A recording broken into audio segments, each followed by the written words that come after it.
Good morning. Today our lecture 3 for the same chapter, solutions. And in previous classes what we have learned, so we have learned about Henry's law. What are the laws? Henry's law क्या है? The solubility of a gas in a liquid is directly proportional to the pressure of the gas. क्या पढ़े थे हम लोग? The solubility of a gas in a liquid is directly proportional to the pressure of the gas. इस law को थोड़ा सा modify किया गया था. क्या मॉडिफिकेशन था? If we use the mole fraction of a gas is a measure of solubility, then the pressure is directly proportional to the mole fraction of the gas. इसका मतलब हम जितना ज्यादा प्रेशर लेंगे बढ़ाएंगे हमारे गैस की सॉल्युबिलिटी बढ़ती चली जाएगी. और हमने क्या फार्मूला लिखा था? P is equal to KH square.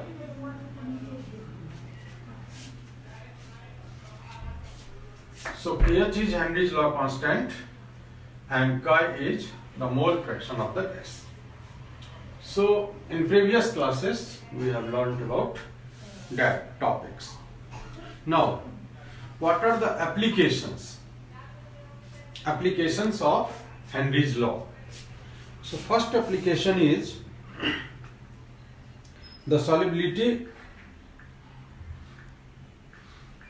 of a gas can be increased. For example, to increase the solubility of CO2 in soft drinks or soda water bottles, so it is sealed under high pressure. पहला application जो हम घरों में observe करते हैं कि जैसे ही आप कोल्ड ड्रिंक्स के बोतल को खोलते हैं बहुत सारा गैस हमारा CO2 फिजेज आउट, स्किप्स हो जाता है. तो ये क्यों ऐसा हुआ? क्योंकि वो बहुत हाई प्रेशर पर सील करके देते हैं और हम जब खोलते हैं तो हमारा नॉर्मल एटमॉस्फेरिक प्रेशर होता है. तो इस प्रेशर के अंदर हमारा बहुत सारा गैस की सॉल्युबिलिटी कम हो जाती है, तो वो गैस निकल जाता है. दूसरा सेकंड एप्लीकेशन क्या है हेनरीज लॉ? स्कूबा डाइवर्स जानते हैं आप? डीप सी डाइवर्स को बोलते हैं. जो बहुत गहरे गोताखोर होते हैं उसको हम बोलते हैं scuba divers. So scuba divers must cope with high concentration of the gases while breathing air under high pressure. So the solubility of these gases increases, but when the divers comes towards the surface, the pressure gradually decreases and dissolved gases leads to the formation of bubbles in the blood, and that this blocks the capillaries and creates a medical condition known as bends. This medical condition is known as bends. This is very painful to divers. इसको just surgery करके इस bubbles को निकालना पड़ता है. तो इससे बचने के लिए कैसे हेनरीज लॉ अप्लाई कर दिया कि पहले जो हमारा डाइवर्स का टैंक होता था उसमें ऑक्सीजन और नाइट्रोजन मेनली होता था, लेकिन उसमें मॉडिफाई कर दिया. हमने प्रीवियस क्लास में आपसे एक्सप्लेन किया था कि जिसका KH का वैल्यू कम ज्यादा होगा उसकी सॉल्युबिलिटी कम होगी. तो मॉडर्न स्कूबा डाइवर्स टैंक्स में जो कॉम्बिनेशन कर दिया जाता है वो 11.7% करीब हीलियम डाल दिया जाता है, और जो नाइट्रोजन है वो 56.2% है और ऑक्सीजन 32.1%. तो आपको इसके डाल देने से इसका KH का वैल्यू बहुत ज्यादा है, तो इसके डालने से किसका परसेंटेज कम हो गया, N2 का कम हो गया। तो अब N2 सॉल्युबल नहीं होगा, और जब N2 सॉल्युबल नहीं होगा तो आपको ये जो कंडीशंस आ रहा था वो नहीं हो पाएगा और हमारा बैंड नहीं बनेगा। तो मॉडर्न स्कूबा डाइवर्स, ये चीज हम लोग वहां पर जब हम लोग P ब्लॉक पढ़ेंगे तो वहां भी आप पढ़ोगे कि what is the uses of helium. तो helium is used as a diluent because their low solubility in bloods में इसकी सॉल्युबिलिटी बहुत कम होती है, इसीलिए मॉडर्न स्कूबा डाइवर्स टैंक्स में हीलियम डालते हैं बैंड्स को खत्म करने के लिए। तीसरा एप्लीकेशन, जैसे देखो बच्चे, इस बार समर वेकेशन कब होगा, कब आप लोग घूमने जाओगे हाई एल्टीट्यूड्स पर, लेकिन जब हम जाते थे प्रीवियस एक्सपीरियंस ले सकते हो तो क्या होता था, at high altitude the partial pressure of oxygen is low in comparison to the ground level. This leads to the low concentration of oxygen in the blood and tissues of people living at high altitudes. So this causes nausea. Nausea एक medical condition है जो symptoms क्या होता है, जैसे thinking ability लो हो जाती है, नोज ब्लीडिंग हो सकता है, ये सारे कंडीशंस होते हैं। तो आप 2-3 दिन के बाद जाके एडजस्ट होते हैं यदि हम हाई एल्टीट्यूड्स पर जाते हैं। तो ये सारा इफेक्ट किसका है, हेनरीज लॉ का है और प्रेशर से रिलेटेड है। तो यदि हम प्रेशर से रिलेटेड, क्योंकि हमारा बॉडी जो हेमोग्लोबिन के साथ ऑक्सी हेमोग्लोबिन के बीच में एक डायनेमिक इक्विलिब्रियम रहता है, तो यदि वो इक्विलिब्रियम कभी भी डिस्टर्ब होता है तो हम अनइजीनेस महसूस करते हैं। Next, solubility of gas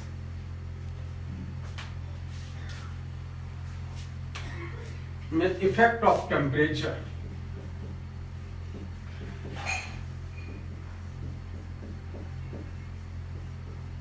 effect of temperature,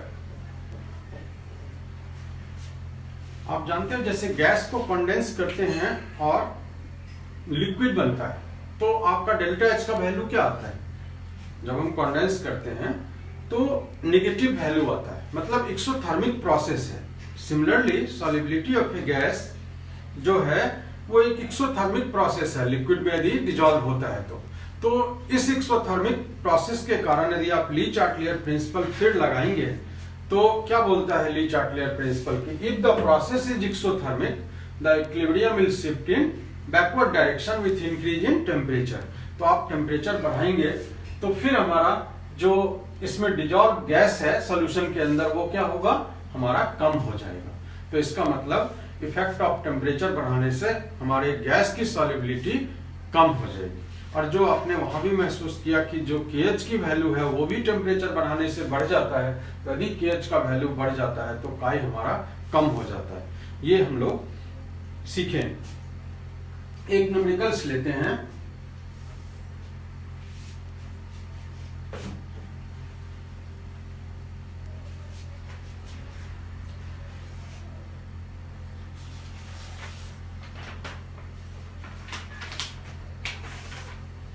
ये न्यूमेरिकल्स ले रहे हम लोग, देखो H2S, a toxic gas with rotten egg like smell, is used for quantitative analysis if the solubility of H2S in water at STP is 0.195 molar.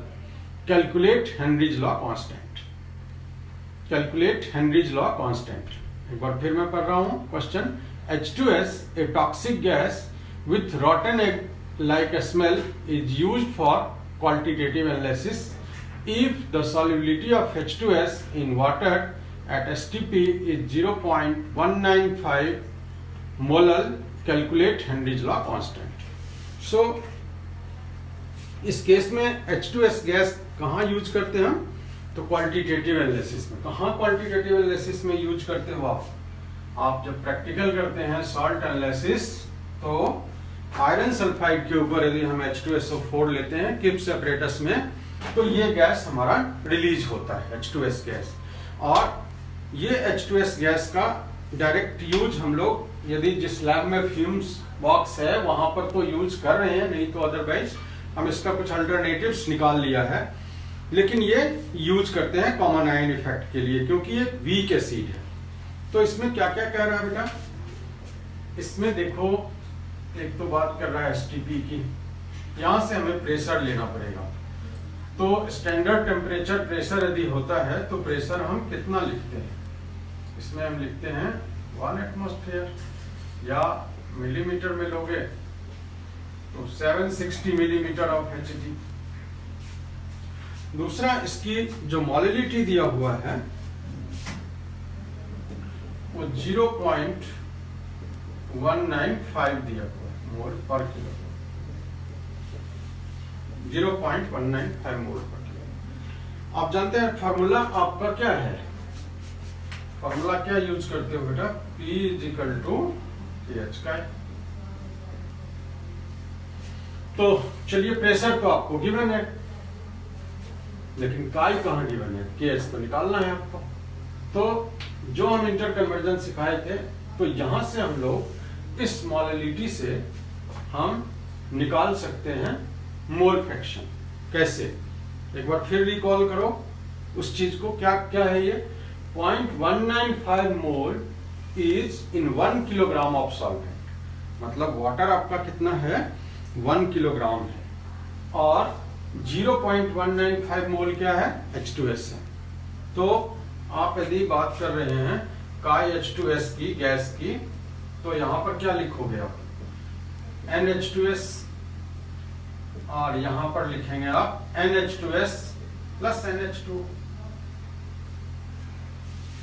ठीक है। तो ये आपका मोल तो पता ही है आपको 0.195, अब ये कैसे निकालोगे NH2, आप जानते हैं गिवन मास में मोलर मास, तो गिवन मास में मोलर मास ये 1 किलोग्राम में कितना ग्राम, 1000 ग्राम, और मोलर मास आप जानते हो ही वाटर का कितना होता है 18 ग्राम पर मोल। तो इसको यदि आप निकालोगे तो ये आएगा 55.55 मोल। कई बार आपको वाटर की मोलिलिटी पूछ देता है तो हम निकाल सकते हैं इस तरह से 55.55 मोल। तो अब बेटा यहां पर आ जाओ, तो NH2S आपका यही तो है 0.195 मोल, नीचे आ गया आपका 0.195 और ये आ गया 55.6 कर लेते हैं 55 को, ये हमारा काई H2S आ गया। अब हमारा फॉर्मूला KH निकालना है हमको, तो KH निकालना है तो क्या होगा हमारा P बाई काई, KH है तो P 1 एटमॉस्फेयर और ये हमारा काई है 0.195 bye 597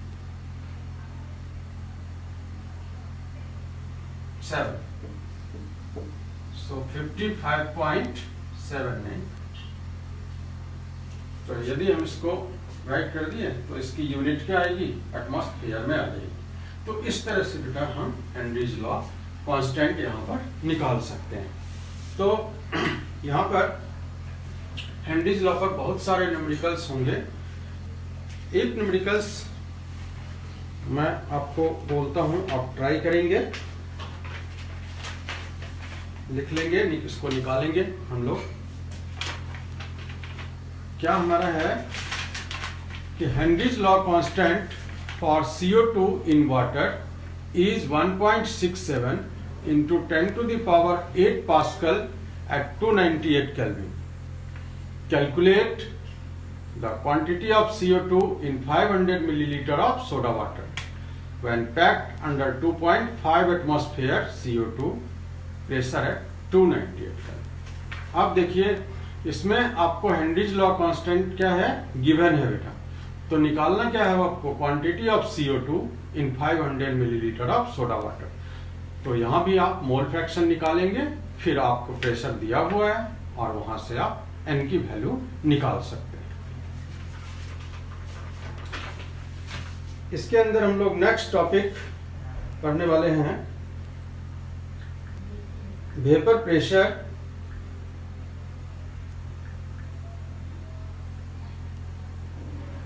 of solutions, liquid solutions.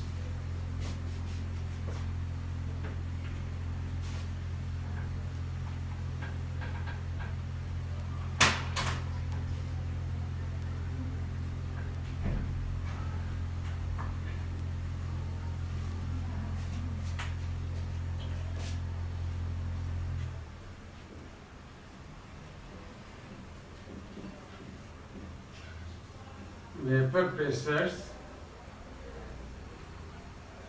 Of liquid solution. आप कैसे बोलते हो कि ये सॉलिड सॉल्यूशन है, लिक्विड सॉल्यूशन है, गैसियस सॉल्यूशन है? So it depends upon nature of solvent. If solvent is liquid, whatever the solute is does not matter, it is called liquid solution।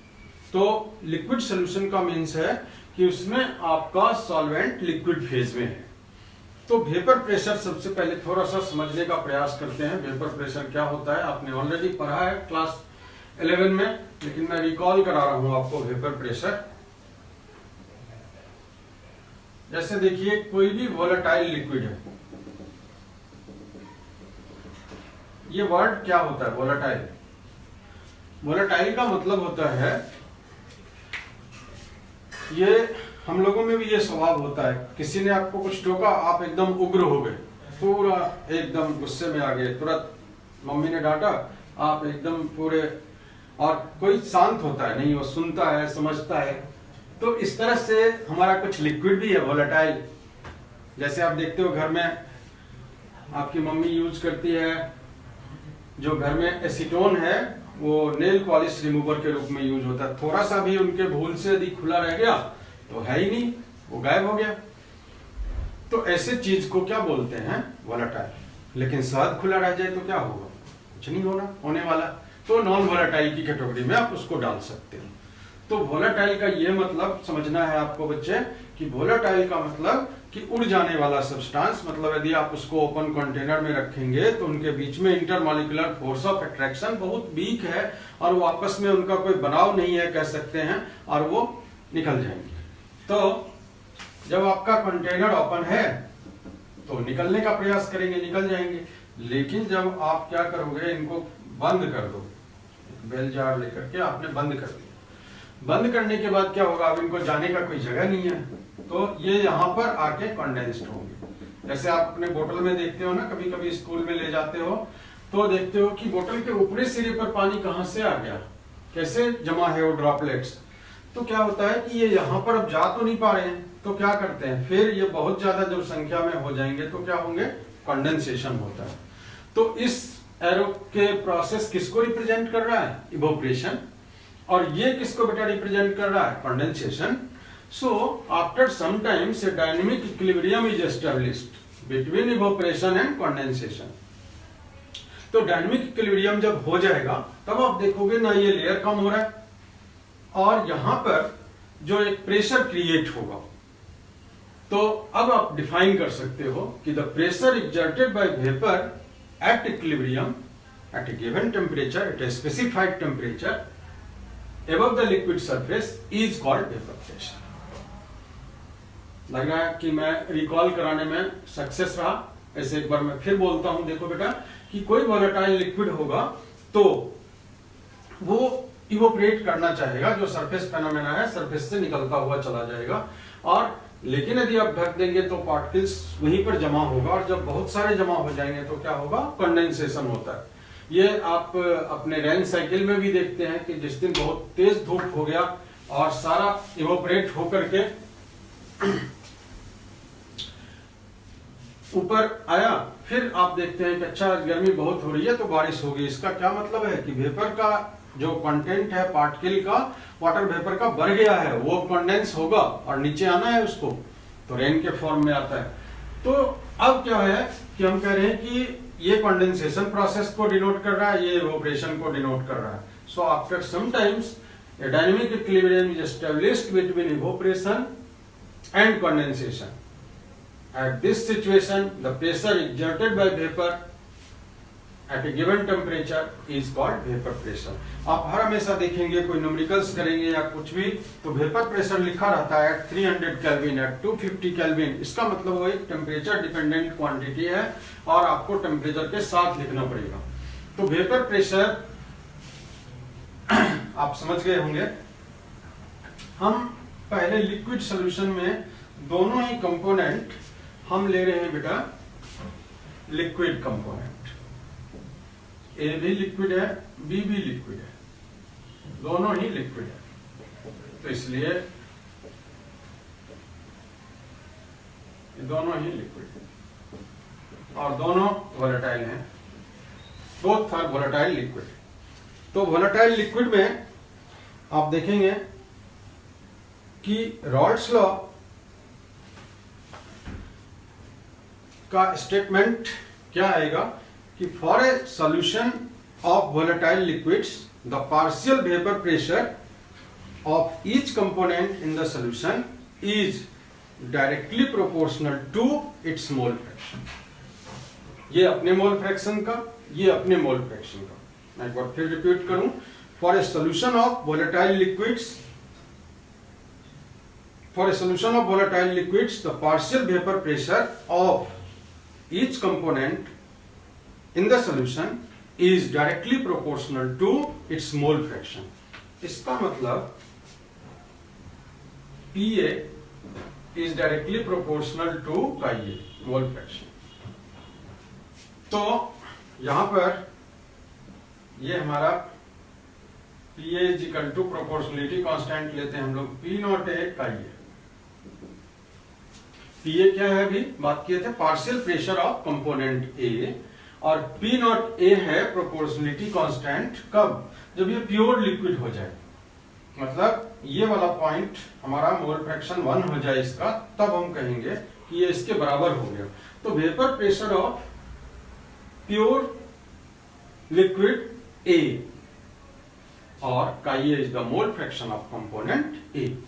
Similarly PB is directly proportional to chi mole fraction of B component. So PB is equal to P naught B chi. Similarly, PB is the partial pressure of liquid B. P naught B is the vapor pressure of pure liquid B. And this chi B is the mole fraction of B. So what is P total? So P total is equal to PA plus P, sum of their partial pressure, sum of their partial pressure। तो हमने क्या देखा कि जो हम बात कर रहे हैं कि solution of a volatile liquid, तो इस तरह से आप दोनों का यदि सम कर दें तो क्या आएगा बेटा, P नॉट ए का ये प्लस P नॉट बी का बी। इसको यदि हम लोग एक टर्म में करना चाहें, P नॉट ए 1 माइनस का B plus P not B का बी, तो इसको थोड़ा रीअरेंज कर लेते हैं, P not A minus P not A का B plus P not B का बी। सो यहाँ पर P नॉट ए प्लस का बी कॉमन ले लेते हैं, तो क्या आएगा P not B minus P not A.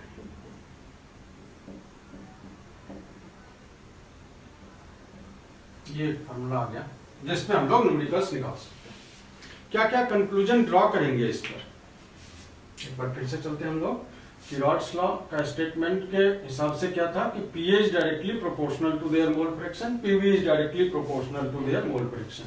So PA is equal to P naught A का ये P naught A क्या था यहाँ पर, vapour pressure of pure liquid A and P naught B is the vapor pressure of pure liquid B. So according to Dalton's law of partial pressure, जो P total बनेगा, क्योंकि both liquid और volatile दोनों अपना अपना pressure create कर रहे हैं, तो P A plus P B, so P not A का ये प्लस पी नॉट बी का बी, सो का ये यहाँ पर 1 माइनस का बी और ये का बी, क्यों लिया आपने, sum of mole fraction is always 1, so P not A का बी, पी नॉट बी का बी, तो यहाँ पर हमारा का बी कॉमन हो गया, तो P not B minus P not a. क्या कंक्लूजन ड्रॉ कर रहे हैं? फर्स्ट कंक्लूजन ड्रॉ कर रहे हैं कि जो टोटल वेपर प्रेशर है, ये देखिए टोटल वेपर प्रेशर जो है over the solution can be related to mole fraction of any one component. कौन सा कंपोनेंट से हम रिलेट कर रहे हैं? हम बी से रिलेट कर रहे हैं। तो टोटल वेपर प्रेशर को आप किसी एक मोल फ्रैक्शन से रिलेट कर सकते हैं। Total vapour pressure of the solution varies linearly with the mole fraction of component B. B component के साथ वो vary कर रहा है, और depending upon the vapor pressure of the pure component A and B, the total vapor pressure over the solution decreases or increases with the component A vapor pressure. इसको मैं आपको एक प्लॉट से बताता हूं कि किस तरह से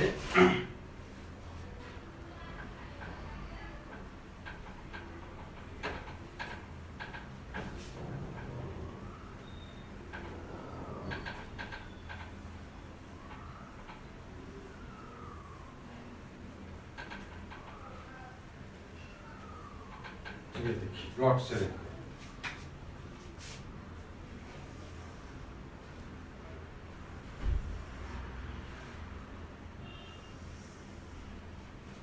ये हमारा मोल फ्रैक्शन का है, तो का ये 1, तो निश्चित रूप से का भी क्या होगा 0। यहाँ पर बेटा मोल फ्रैक्शन बढ़ रहा है इसका बी का, तो यहाँ पर आते आते क्या हो जाएगा, का ये 0 हो जाएगा, तो का भी 1। अब देखिए कि यहाँ पर जो वेपर प्रेशर होगा, ये vapour pressure versus mole fraction graph है, तो यहाँ पर हमारा वेपर प्रेशर ये क्या कह रहा है कि P is directly proportional, so A का मोल फ्रैक्शन 1 से 0 जा रहा है, तो इसलिए ये लिनियरली वैरी करेगा। और यहाँ पर हमने लिया P नॉट B,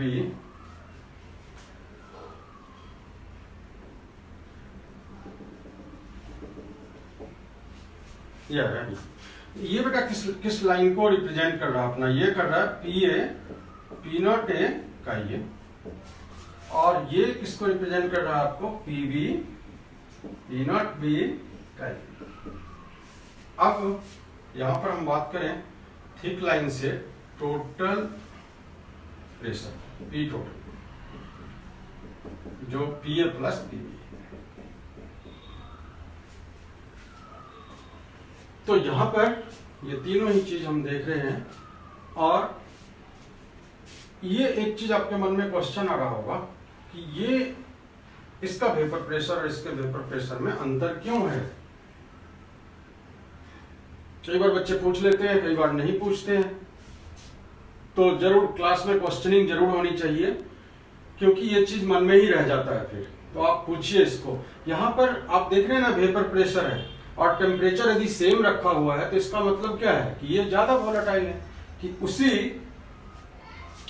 टेम्परेचर पर इसका वेपर प्रेशर ज्यादा है, इसका वेपर प्रेशर कम है। सो क्या मतलब कि P not B is greater than P not, इसलिए बेटा ये ऊपर और ये नीचे। तो इस तरह से हम इस पे आप देख सकते हैं कि ये कैसा सोल्यूशन था, लिक्विड सोल्यूशन था, जिसमें both the components are volatile, A भी वोलेटाइल और बी भी वोलेटाइल।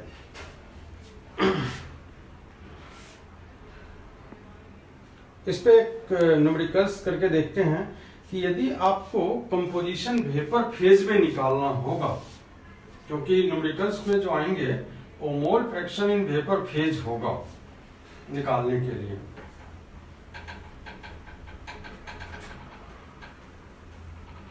तो जब भी लिक्विड फेज का आएगा तो मोल फ्रैक्शन लिखा रहेगा, लेकिन जैसे वर्ड लैंग्वेज आएगा composition, calculate the composition of the component in vapour phase, तब क्या करेंगे आप, मोल फ्रैक्शन, ये हमने वेपर फेज के लिए YA लिख लिया, तो यहां पर बेटा क्या लिखोगे, PA/P टोटल। एकदम सिंपल है, ठीक उसी तरह से करते हैं जैसे हमने मोल फ्रैक्शन में किया था। तो फिर YB क्या हुआ, PB/P टोटल।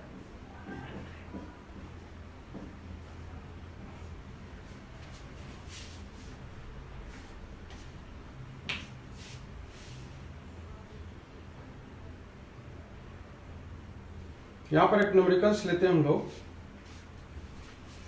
फिर मैं आपको एक चीज समझाना चाहता हूं इसी न्यूमेरिकल से। तो देखिए न्यूमेरिकल है vapour pressure of heptane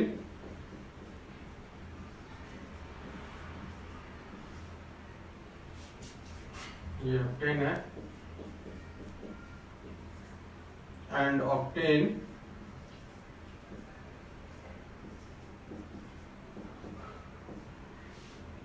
at 298 Kelvin or 300 millimeter Hg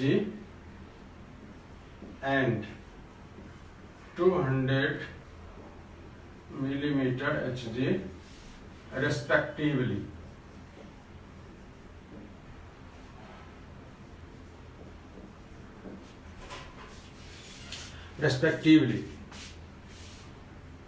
Calculate the vapor pressure of the solution. Calculate the vapor pressure of solutions containing 25 gram of heptane and 28.5 gram of octane at 298. इसका दूसरा part also calculate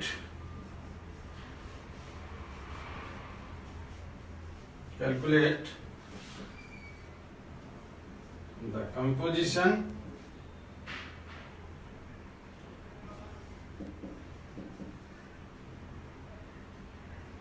of the components, मतलब heptane and octane in vapour phase.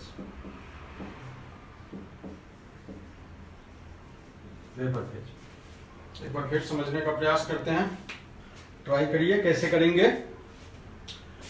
Vapour pressure of heptane and octane at 298 Kelvin or 300 millimeter Hg and 200 millimeter Hg respectively. Calculate the vapor pressure of solution, मतलब दोनों निकालना है, P heptane plus P octane. क्या है इसमें, containing 25 gram of heptane and 28.5 gram of octane at 298 Kelvin. Also calculate the composition of the components in vapor phase, means both component, आपको heptane का भी और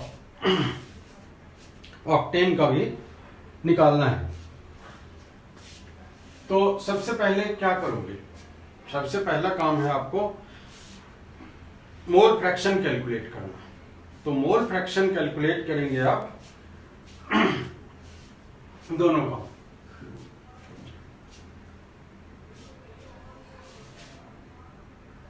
एक बार फिर क्वेश्चन देख लीजिए क्योंकि मैं इसको रब करने वाला हूं। तो vapour pressure of heptane and octane at 298 kelvin at 300 200। सो डाटा लिख लेते हैं हम इसका कि हमारा डाटा क्या क्या बोल रहा है, तब मिटाएंगे इसको। पी नॉट हेप्टेन ये दिया हुआ है 300 millimetre HT. P not octane O for octane ये दिया हुआ है 200 मिलीमीटर एच, जहां पर हमारा W हेप्टेन दिया हुआ है 25 ग्राम। W octane means given mass of octane ये दिया हुआ है कितना बेटा 28.5 ग्राम। ठीक है, अब हम इसको मिटा सकते हैं। ये डाटा हमको मिला है।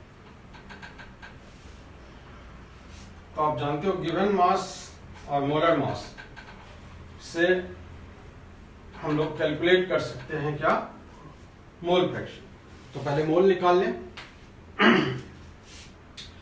M heptane, molar mass heptane का फॉर्मूला होता है C7H16। तो ये 84 और प्लस 16 कितना बन गया 100 ग्राम पर मोल। और ये तो हमने पढ़ाई है होमोलोगस सीरीज हेप्टेन का। अगला सीरीज नेक्स्ट हायर सीरीज क्या होता है ऑक्टेन।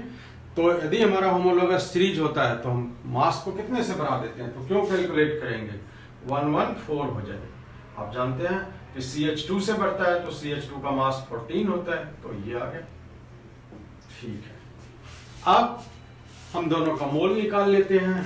तो N heptane means number of moles of heptane, तो given mass by molar mass, तो कितना मोल 0.25 मोल। अब यहां पर N ऑक्टेन, तो given mass by molar mass, ये कैलकुलेट करो, ये भी आएगा आपका 0.25 मोल। अब काय हेप्टेन, तो ऊपर में लिखते हो आप N हेप्टेन, नीचे लिखेंगे N heptane plus N octane plus N octane. तो N हेप्टेन कितना है आपका 0.25, नीचे कितना है 0.25 प्लस 0.25 कितना आ गया 0.5। मोल फ्रैक्शन की कोई यूनिट नहीं होती। ठीक है, तो अब हमें काय ऑक्टेन भी आ गया, 1 से माइनस कर लिया, ये भी 0.5 आ गया। अब बेटा हमारा फॉर्मूला क्या था P हेप्टेन निकालने का। P हेप्टेन निकालने का फॉर्मूला है P0 हेप्टेन इंटू काय हेप्टेन। P0 हेप्टेन आपका गिवन है कितना है 300 इंटू 0.5, सो कितना आया बेटा 150 millimetre Hg। Similarly, P octane is equal to P0 octane into chi octane, so it is 200 दिया हुआ है आपका octane into 0.5 कितना आ गया 100 मिलीमीटर Hg। अब हम यदि बात करें P टोटल, तो P टोटल क्या है PH plus PO, P heptane plus P octane कितना आ रहा हमारा 250 मिलीमीटर Hg। पहला हमारा आंसर आ गया कि calculate the vapour pressure of the solution. Solution का ये वेपर प्रेशर बना, क्योंकि दोनों कंपोनेंट्स का हमारा वेपर प्रेशर बन रहा है, तो 150 और 100 250 मिलीमीटर Hg। ठीक है, अब हमारी बारी है कैलकुलेट करने की कंपोजिशन इन वेपर फेज। तो देखो बेटा वेपर फेज का भी आपको सिखाए थे कि Y हेप्टेन निकालेंगे तो ऊपर में लिखोगे आप P हेप्टेन, नीचे लिखोगे P टोटल। तो P हेप्टेन कितना है आपका 150 और नीचे कितना आएगा 250, तो 3/5 क्या होता है 0.6 होता है। तो निश्चित रूप से काय ऑक्टेन 1 माइनस 0.6 क्या आ गया 0.4। क्या कंक्लूजन ड्रॉ कर रहे हो, देखो यहाँ पर लिक्विड फेज में आपने मोल फ्रैक्शन दोनों का ही 0.5 और 0.5 है, लेकिन वेपर फेज में जाने पर हेप्टेन 0.6 हो गया और ऑक्टेन 0.4 हो गया। क्या कंक्लूजन ड्रॉ करता है, ये कंक्लूजन ड्रॉ करता है कि वेपर फेज में वो कंपोनेंट रिचर हो जाएगा दैट इज मोर वोलेटाइल। इसका मतलब क्या निकल कर आ गया कि heptane is more volatile than octane and this is the basis of fractional distillation. जो देखते हो कि क्रूड ऑयल कच्चा तेल जो भारत आयात करता है या अपने गुवाहाटी से कहीं से जो है बॉम्बे हाई से जो निकलता है, तो वो हम क्रूड ऑयल तो नहीं यूज करते हैं किसी मशीन में। कैसे यूज करते हैं? उसके कंपोनेंट्स में, कि वो एलपीजी का फॉर्म हो जाए, वो केरोसिन हो जाए, वो गैसोलीन हो जाए, वो डीजल हो जाए। तो ये सारे इसकी वॉलेटिलिटी पर डिपेंड करती है। तो यदि हम भी इसका फ्रैक्शनल डिस्टिलेशन करते तो हेप्टेन मोर वोलेटाइल है, तो हेप्टेन पहले स्किप कर जाता, लिविंग बिहाइंड द ऑक्टेन। तो ये कॉन्सेप्ट भी यहां पर आप समझ रहे हो कि किस तरह से हम लोग इस कॉन्सेप्ट को लेना चाह रहे हैं। तो हमने सीखा कि vapour pressure of liquid solutions में यदि हम देखते हैं तो कंपोजिशन वेपर फेज में बदल जाता है, और बदलने का कारण क्या होता है कि जो कंपोनेंट मोर वोलेटाइल होता है वो कंपोनेंट्स हमारा रिचर हो जाता है, उसके वेपर फेज में बदल जाते हैं।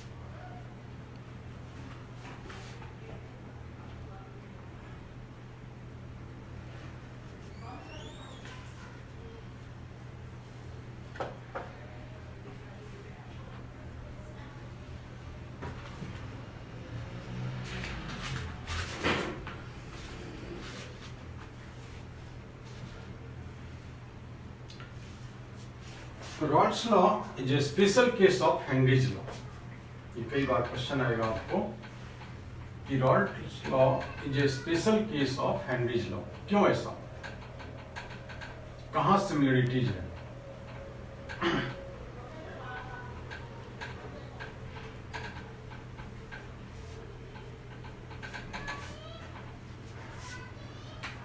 Rawls law is a special case of Henry's law. Henry's law क्या कहता था आपका? P is equal to KH का है। रॉल्स लॉ क्या कहता है? देखिए, यहां भी प्रेशर है, यहां भी प्रेशर, यहां मोल फ्रैक्शन, यहां मोल। अब दोनों में किस में डिफरेंस है? ये उसी चीज को बोल रहा है हेनरीज लॉ कांस्टेंट, और यहां पर हम बात कर रहे हैं कि vapour pressure of pure component ए। तो सिमिलरिटी यही से आता है कि यदि हम इसको रिप्लेस कर रहे हैं P not A vapour pressure of pure component, तो हम बोलते हैं कि जो वेपर प्रेशर है ये हमारा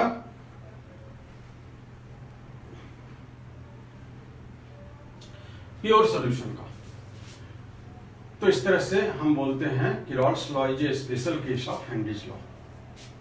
बच्चे, आज मैं कुछ आपको बोलना चाहता हूं कि जो चीज आप यहाँ पर पढ़ रहे हैं, मैं एक सिंपल रिप्रेजेंटेटिव हूं अपने सारे केमिस्ट्री टीचर्स का, और उनका मुझे बहुत सारा सपोर्ट मिल रहा है, और वो शायद असाइनमेंट आपको घर तक भेज रहे हैं। और जो असाइनमेंट भेज रहे हैं वो आप बर्डन बनाकर मत लीजिएगा, वो एकदम आराम आराम से जैसे होता चलता है वो करते जाइए और उनको भेजते जाइए आप। और हमारे कई विद्वान साथी हैं, अपना बहुत सारा सजेशंस देते हैं, उसको हम इनकॉर्पोरेट करने का प्रयास करते हैं कि जिससे, क्योंकि आप मेरे में उन्हीं की छवि देखो कि आप उन्हीं से पढ़ रहे हैं, और पूरा आप फॉलो करिए और इसका फायदा उठाइए। अभी मैं एक लॉकडाउन चल रहा है, एक गेम देखिए, जैसे कहूत गेम है। आप यदि 15-20 बच्चों का एक ग्रुप बना लेते हैं, और वो ग्रुप बना करके बच्चे इस तरह से यदि आप खेलेंगे गेम, तो एक क्या करना होगा, वहां स्टार्ट करने पर जब हमारे पास एक दिन, जितने दिन का आप समय देना चाहते हैं उतना दिन के लिए ओपन कर सकते हैं, गेम पिन डाल सकते हैं, और इसमें आप गेम स्टार्ट कर सकते हैं। और सबके सामने जितने पार्टिसिपेंट होंगे, जैसे यहाँ पर 18 प्लेयर्स दिख रहा है, और मैं किसी का नाम यदि इंटर कर दूं, जैसे मैंने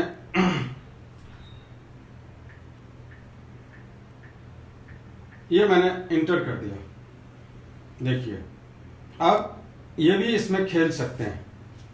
पार्टिसिपेंट हमारा 19 हो गया। अब देखिए गेम स्टार्ट हो रहा है। आपको बहुत जल्दी से जवाब देना होता है।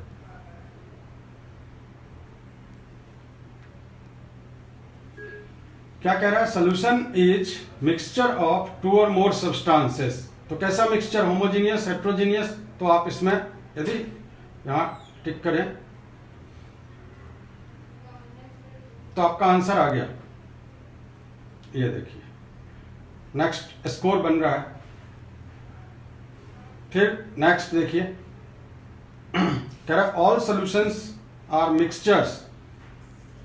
ये ट्रू है या फॉल्स है, तो सॉल्यूशंस सारे मिक्सचर होते हैं। ये हमने नहीं दबाया तो देखिए टाइम अप हो गया।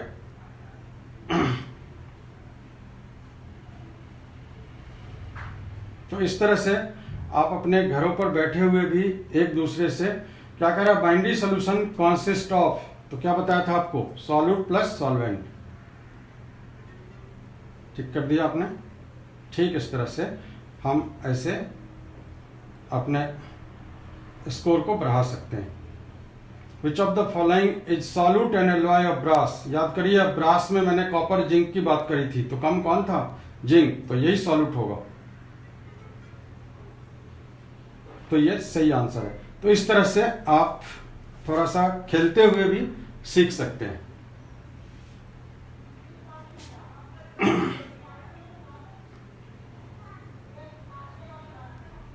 देखिए solution made by directly weighing process. तो वेइंग प्रोसेस से कैसा स्टैंडर्ड बताया था मैंने आपको, प्राइमरी स्टैंडर्ड, है ना। तो प्राइमरी को टिक करिए।